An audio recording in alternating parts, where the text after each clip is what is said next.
Hey, how's it going, guys? Welcome back to another video. Happy New Year's, guys. Yeah, we're in 2024. Happy New Year's. I hope you guys spent some time with family, friends, and all that. You guys had fun. I sure did have a lot of fun. So, without further ado, let's go ahead and talk about, I guess, the trades that are coming up.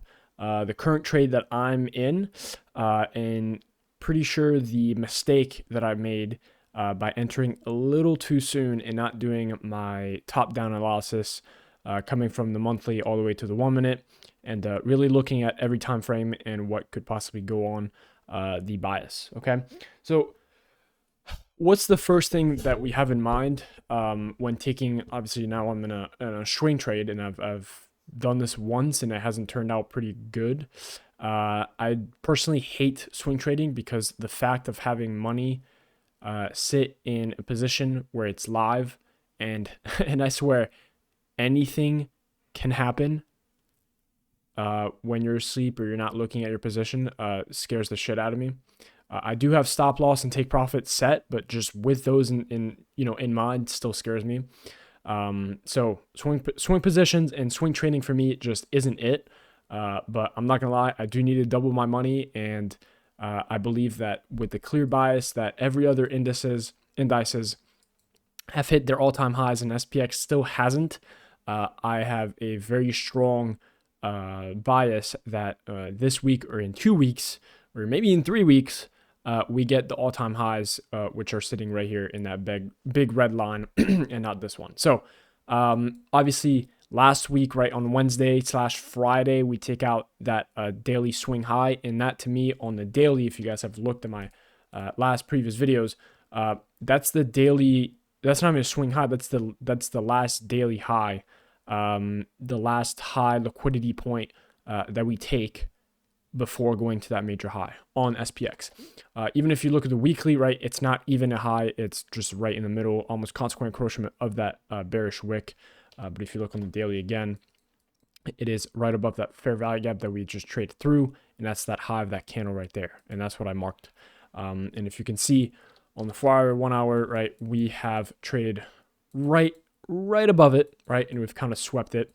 I was obviously, as you guys saw on Friday, I did tell you that we have to wait until the final minute of Friday closes to see where the week ends, and this was a clear example that anything can happen. Obviously, we sweep on Wednesday. We get not a huge reaction, right? It's 5. We sweep on 9 p.m. Well, I'm on 4 hour. Let's go on the 1 hour. We sweep it around 9 to 10, right? We get that reaction down. And then Thursday, boom, 5 a.m. So yeah, this is Wednesday. Yeah, so this is a whole new day. Aftermarket, pre-market, consolidation, not too good price action. And then we sweep it again. So we come here at 1 p.m. on Thursday, and we sweep it again on Friday at 3 a.m. So 1, 2, and 3 times that we touch this level, and on the third time we get that big down move, right? And oh yeah, no, I did not trade this live. I'm pretty sure I had to leave for vacation on Friday, or is this when I came back? I had to come back on vacation for Friday, so I kind of watched everything move, or I was on vacation on Friday, my bad. Yeah, so that's what happened. It hit some of my levels, the OT levels that we had marked out, created this 4-hour/1 hour market structure shift that we had marked out, and yeah. Okay, so again, the bias is for this all-time high to be taken out in approximately, hopefully, the next 2 weeks. That's when my contract expires. In 2 weeks, I bought it this Friday, or I guess Friday the 29th, before New Year's, and expires in 2 weeks exactly from that date. So the only bad thing that I have with this contract is if, obviously my analysis we'll talk about in a minute, if my analysis is wrong, we could be in deep trouble.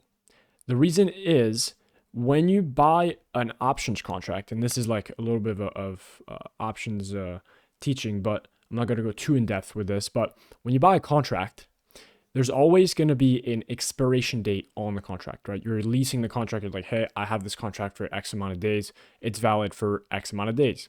My contract is valid for 14 days, right? But if you buy like a 0 DTE, so like 0 day, so the contract literally, quite literally has 0 day to expire, so it expires the day of. It's a more risky trade and more risky contract because the day can do anything. And if you buy a call and it starts being bearish and it doesn't retrace or go back to break even, your contract is going to lose its value, and you might be at break even on your chart, but the contract might already have lost all its value, and you might actually lose money even though you're supposed to be making money. So that's a little bad thing with the contracts. That's if price comes down all the way down, all the way down, all the way down, all the way down. Yes, I have a 2-week contract to come down here, but it's already lost half its value from coming down here. So no one wants the contract anymore. So that's the bad thing. So you got to really buy it on the dot or else you're fucked. And that's, I think, the mistake I've made. And so I forgot what I was going to talk about because I went to dinner. But yeah, so I was talking about the option contract I have. And I'm going to talk about the mistake that I made and I believe that I made. So one of the biggest mistakes I make when trading is not buying in the right time or the right discount or premium zone. So as you guys know, I'm in love with ranges. So what does that mean? A range is from a swing low to a swing high, or vice versa, from a swing high to a swing low. Now, this looks different in every time frame. It looks different in every time frame. Any time frame you go, there will be more or less swing high, swing low, swing low, swing high. So what does that mean and what is the range? So as you can see here, I have drawn one range in the 1 hour time frame. Okay, this range is from this swing high to this swing low, right? And this swing high is the only swing high that's up here that hasn't been swept by any other high. Okay. In this range, you can see that the consequent encroachment of the range is this red line right here. Okay, so that's the middle point of this range. Okay. Now, this is important because when you draw in a bearish time frame, in a bearish order flow, when you draw your zone, your range, anything above the consequent encroachment is where you can start selling. Anything under the consequent encroachment, you can start buying. Okay, and this will be proven in a minute. But I just want to notice or make you notice that here, okay, if you bought here in this red zone, right, it would go up. Now, the problem is it did go up, right? And as you can see in some other zones that I'll talk about, it did go up, but it went all the way down, swept that range, or created that range, not swept it, my bad, created the range and went up, okay? Now, what you'll see in other zones, I'll start at the very bottom. We take the swing low to that most recent swing high, which is here. This swing high is the range, but notice how there's no break of structure, and it actually just kept going higher. And if we did take it here, right, look at this. This currently right there was a range on Thursday. But if you want to take an entry, you would look for anything under here, anything the consequent encroachment where you want to go long, right? We're not trying to go short. We're trying to go long here because we're going all the way up. So you're looking for a PD rate inside this. But it comes down and it keeps going higher and it creates that swing high. So like the OT, you just keep dragging it. Okay, now the consequent encroachment is there. So if price comes under there, you can start buying, correct? Guess what price does? That swing high doesn't get broken through. Low, low, low, low, low, keeps trading lower. And guess where it comes under that consequent encroachment to that buying pressure. You find that PD array, that liquidity, whatever is there, that order block, whatever. You target that and you can start buying because you're in the discount or in the premium discount, whatever, right? Now, look what's interesting. Off this buying pressure and buying power move, we create another range. From that swing low to that swing high, guess what happens? The consequent encroachment, even though it might not seem big, this price comes all the way down into the under that consequent encroachment, probably sweeps that liquidity, and we trade back up. That's valid. This range, for example, this might not be the same, but look, swing low gets created, swing high gets created. We don't get a break of structure, anything kind of leading up to it, but if you really extend this out, you can, oh, what the fuck? Oh yeah.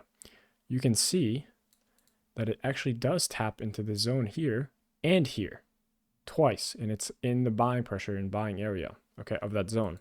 Then it bursts out, so swing low to that swing high. Guess what happens? Consequent encroachment. If we bring it out here, oh, no, wrong one. We bring it out. It taps right under, so we can start buying, right? This one, swing high to that swing. Where's the swing low? Swing low here. Okay, so now we're looking for selling pressure. Anything above here can be sold off. Now this is choppy, so it doesn't really work, but you can see we start selling off up here, which is on that consequent encroachment above, so we can start selling. And it brings us to the point I want to make, is that when a range is created, we don't get a move or a retracement to the range until a few days later or a few hours later, and then we don't get the actual repulsion move out of that range until another day or a few hours later. So when this range is created, that's cool, but then you have this displacement here that comes after, okay, and then you have the actual, you know, the move itself that comes a few hours later. Okay, so that's what I'm looking at. So in this range that was created here, this pretty hefty range that was created on Friday, you can see that swing high gets created off that liquidity, multiple sweeps up here, then that market structure shift, which indicates that the swing high is a completely valid swing high. And what I wanted to see was that swing low being created. So we've created this range.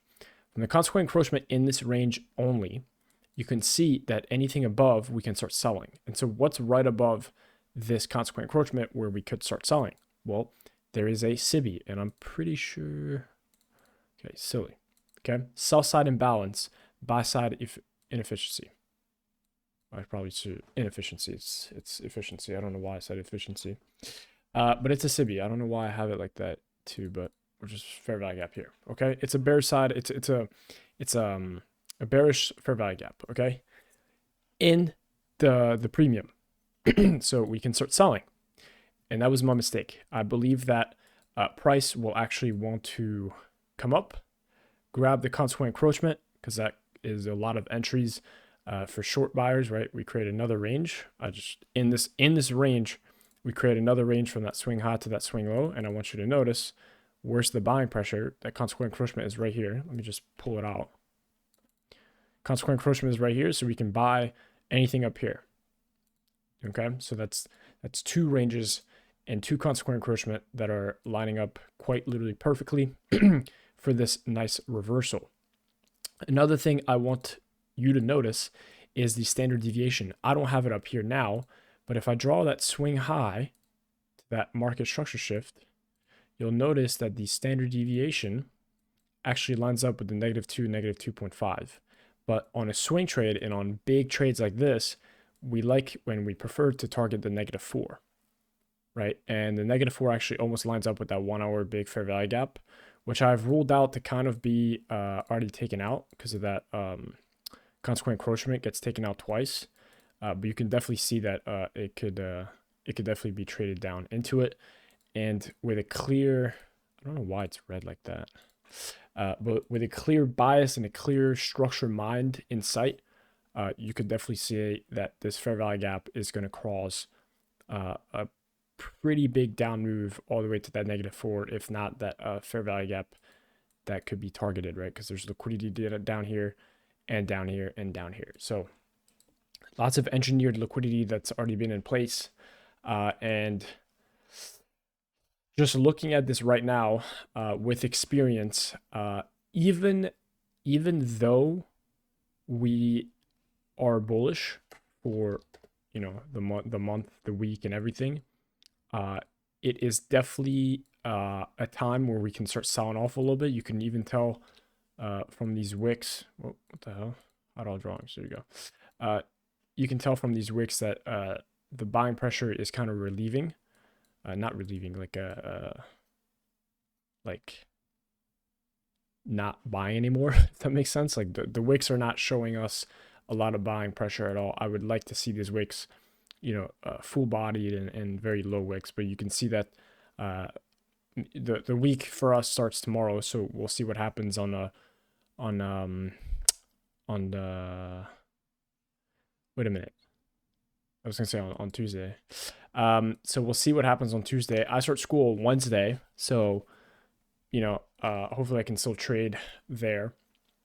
But I think if we're being realistic here, if we look on the 4-hour and we get back our drawing, right? If we just target, right? I'm just gonna put this here. If we just target like the consequent encroachment of that fair value gap, and we go back to the weekly, you can see how big of a move we'd actually do, right? That's pretty big. That's a whole weekly candle like being completely bearish, right? And to be honest, it could happen because with experience, I've seen this, right? The wick grabs that liquidity. We start selling off. We open here. Yes, we get a little bit in, but that's the fair value gap that you see right here. We tap that consequent encroachment, right? So you see this candle come up, close that consequent encroachment, create that wick, right? That wick, and then it starts selling again, and you'll see that the body starts being bearish, and it would look like a dump. I mean, it looked like we're just falling off, and maybe in a day or two it comes down, and then gets bought back up, and it looks like nothing, and it just looks like it wanted more liquidity, and boom, right? Because we do have, again, on the weekly, we have that little fair value gap here that's also there. So that's another big indication too that we might want to go lower. What's happening on the daily, you can see it's really not that big of a deal. I mean, the daily, like, it's already done this on Friday. So theoretically, we can easily just come down and buy it all over again. So I think this is really no big deal if it comes down just a little bit. Just really comes down to these levels down here. I know it looks messy, but to be honest, I think that that is definitely the play. And if it wants to be bullish and if it wants to come higher and trade higher, we'll have to wait until tomorrow. But it's already showing me very, very strong selling pressure, even though it hasn't even reached the consequent encroachment. So I 100% think that it will come down. So the whole reason I'm making this video is to update you guys on the position that I have and the plan. So the plan is that tomorrow when market opens, we kind of watch where price is going. I would like to see the reaction of this consequent encroachment. I would also like to see if price just keeps running higher, right? I think this is the last stop for price to come down, right? If price comes up and inverses the fair value gap, right, into an inversion, and we take this fair value gap, we close above it, and we inverse to grab all this liquidity and to go higher, then I'll keep my contract, right? But I'll have to see that for tomorrow morning and see what we do tomorrow. If it doesn't and starts rejecting and we see that it closes under and it completely has selling pressure to come down, then I'll take that $20, I'll take that $30 loss, and I'll call it a day, right? And I'll call it a day for now, but obviously that means that my bias was right and that my analysis was right, and that means that price wants to come down, take that liquidity, and even come down to these levels down here, which means that I will now start buying down here, and then I'll do the exact same contract, the 2 weeks or 3 weeks contracts, but I'll buy it down here instead of up here, right? So I wouldn't be in such a drawdown, and I'd have more time to actually buy all the way back. So that's the current play. And if it doesn't work out, I'll learn a lot from this lesson. To be completely honest, I'll learn a lot from this lesson. So I think it's very valuable that this is happening right now. And yeah, I just want to do this video just to let you guys know what's up. Again, to wish you guys Happy New Year's and a good day at your school. If you guys are starting school either tomorrow, after tomorrow, or next week, whatever, it doesn't really matter. I wish you guys the best of luck, and I will see you guys very soon. Peace.